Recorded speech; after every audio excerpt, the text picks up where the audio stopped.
কল্পনা করুন সেই দিনটির কথা, যখন আপনার সামনে আর কেউ থাকবে না।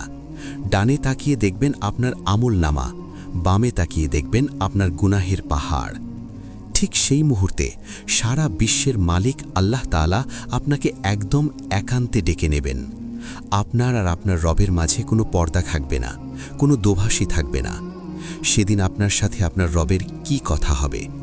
চলুন আজ জানি সেই শিহরণ জাগানিয়া হাদিসটি। সহি বুখারী 2441, সহি মুসলিম 2768। রসূলুল্লাহ সাল্লাল্লাহু আলাইহি ওয়াসাল্লাম বলেছেন, কিয়ামতের দিন আল্লাহ তাআলা মুমিন বান্দাকে নিজের খুব কাছে ডেকে নেবেন। এরপর আল্লাহ তার দয়ার পর্দা দিয়ে তাকে ঢেকে দেবেন, যেন কেউ দেখতে না পায়।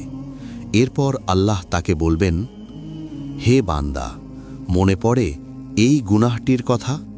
মনে পড়ে সেই দিন তুমি এই কাজটি করেছিলে? বান্দা লজ্জিত হয়ে মাথা নিচু করে বলবে, হ্যাঁ আমার রব, আমি জানি।